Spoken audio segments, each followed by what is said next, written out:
Compañeras y compañeros legisladores, este año se conmemora el 108 aniversario luctuoso de Francisco I. Madero y José María Pino Suárez, quienes habrían fungido como presidente y vicepresidente de nuestro país durante una época convulsa en la que se buscaba consolidar un sistema democrático que desterrara cualquier proyecto autoritario o unipersonal, generando justicia y paz social. La antesala de lo que sería el asesinato de Francisco I. Madero y José María Pino Suárez es un periodo de 10 días conocido como la Decena Trágica, en el que un grupo de inconformes con intenciones golpistas se levantaron en armas contra el gobierno del presidente Madero, logrando perpetrar el golpe de Estado que llevó a la usurpación de la presidencia del general Victoriano Huerta. Víctimas de la traición y de la ambición del poder, el presidente Madero y el vicepresidente José María Pino Suárez pasaron sus últimos días de vida privados de la libertad en el Palacio Nacional, siendo trasladados el 22 de febrero de 1913 a la penitenciaría de Lecumberri, donde serían cobardemente asesinados por militares afines al usurpador Victoriano Huerta, quien asumiría la presidencia del país por un periodo de tiempo corto, debido a la movilización de importantes líderes sociales que tomarían las armas contra este deleznable personaje de la historia de nuestro país para derrocarlo.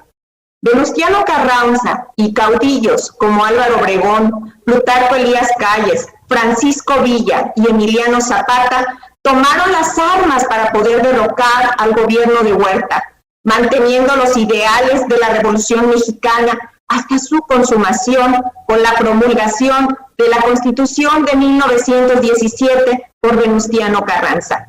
Lo que es pertinente destacar de la vida de Francisco I. Madero es que con el estallido del conflicto armado y la renuncia de Porfirio Díaz en mayo de 1911, pudo competir nuevamente en las elecciones extraordinarias celebradas en México en octubre de ese año para asumir el cargo de presidente constitucional en el mes de noviembre. Sin importar lo complicado de su gestión, impulsó acciones importantes para nuestro país.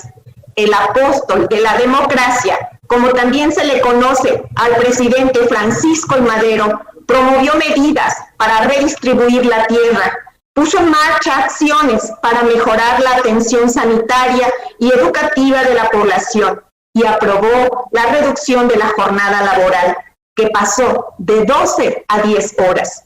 Sin embargo, todos esos esfuerzos resultaron infructuosos para mantener la estabilidad del país.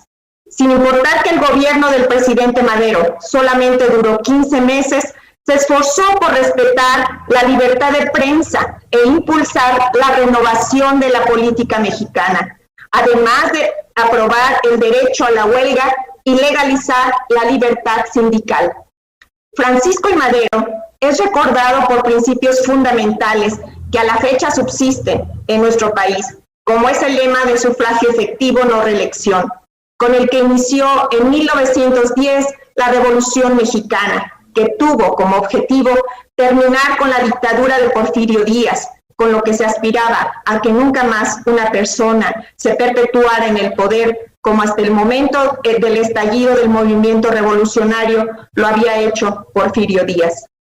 Francisco I. Madero y José María Pino Suárez dejan con sus vidas y trayectorias un importante legado para la historia de nuestro país, por lo que el día de hoy es importante que conmemoremos el 108 aniversario del cobarde asesinato de estos personajes, toda vez que representaron los ideales del movimiento revolucionario en nuestro país, que continuaría con su muerte y hasta la promulgación de la Carta Magna de 1917, que a la fecha nos rige.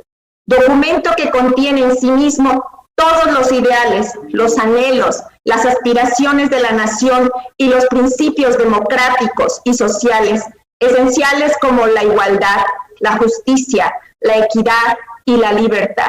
Es cuanto, Presidenta.